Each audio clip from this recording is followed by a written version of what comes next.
C'est drôle parce qu'au début, avant d'avoir vu ta pub ZooFest, je pensais que tu avais appelé ça Ici GC, parce que tu avais déjà travaillé à Radio-Canada. Puis maintenant, tout s'appelle Ici quelque chose, slash Radio-Canada.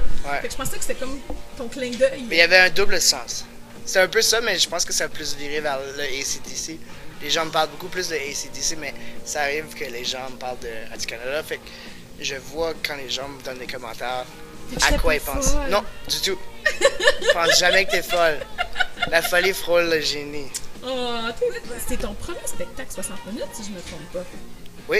J'ai fait T'as fait des 2x30 des autres années? J'ai fait des 2x30 au ZooFest. Puis cette année, j'ai fait beaucoup de 45 minutes en headline un peu partout au travers de la province. Puis j'ai fait des corpos où est-ce que je faisais de 45 à 60 minutes. Mais d'être seul, d'avoir personne avant moi, puis c'est la première fois. Fait que je suis vraiment content. C'est bien réussi, je te confirme. J'en ressors, c'est bien réussi. Et t'as un style bien à toi quand même. T'es un des seuls de la relève à faire du liner comme ça. Il n'y a pas de fil conducteur, c'est juste nous guider au fil de tes idées, tes histoires, tes inspirations. J'essaie de... J'ose croire que mon fil conducteur, c'est un peu ma personnalité. On me suit, moi, dans mon imaginaire, puis peut-être que ce soir, je pense que les gens qui me connaissaient moins ont comme commencé à comprendre qui j'étais, puis là, ils ont embarqué, ils se sont laissés un peu aller dans la bizarreté ou dans mes observations. C'est drôle parce que je pensais connaître beaucoup de ton matériel, mais ce soir, tu as réussi à me surprendre. Il y avait des blagues que j'avais jamais entendues. Je t'ai entendu.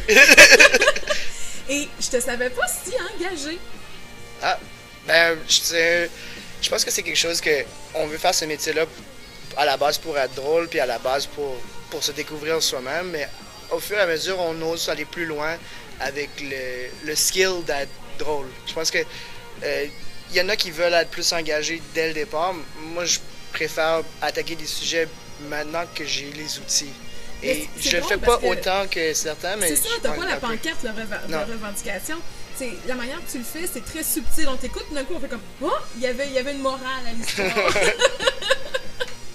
Ouais, non, j'essaie pas d'être avec un piquet ou rien, mais j'utilise ce métier-là pour vraiment me vider qui je suis, vider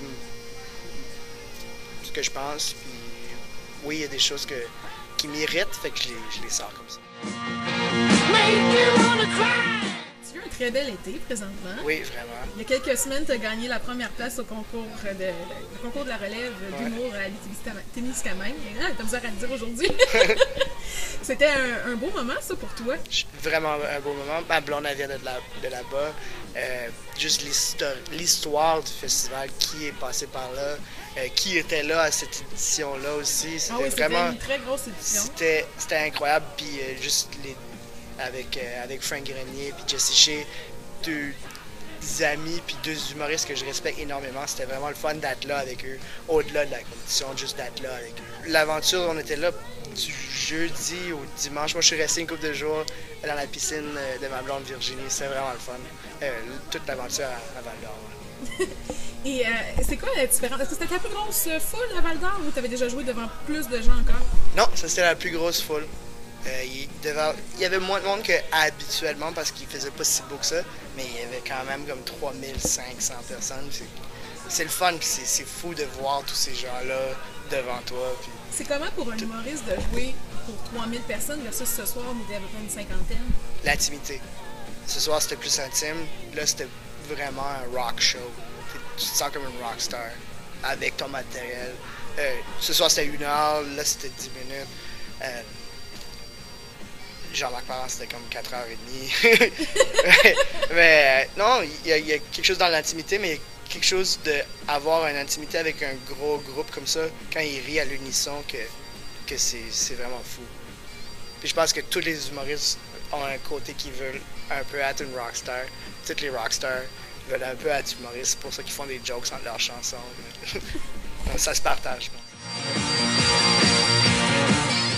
Tu as atteint un certain niveau dans ta carrière cet été. C'est quoi la prochaine étape pour toi d'ici?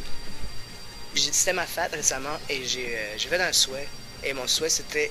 Habituellement, mes souhaits étaient toujours quelque chose de spécifique. Soit comme avoir un gala ou avoir un one-man show, avoir ci, ça. Mais je trouve, cette fois-ci, j'ai juste souhaiter pour l'évolution. Ce qui va arriver, puis je trouve que c'est moins limitant. C'est moins limitant de setter un objectif qui est dans l'évolution. Oui, il faut s'en setter par la suite, mais qu'est-ce qui est next?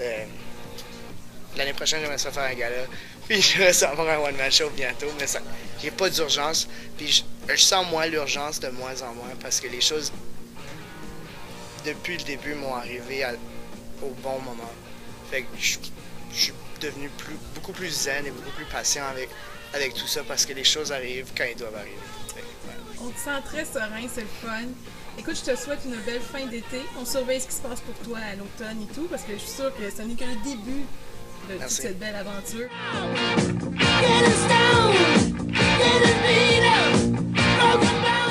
On se voit là.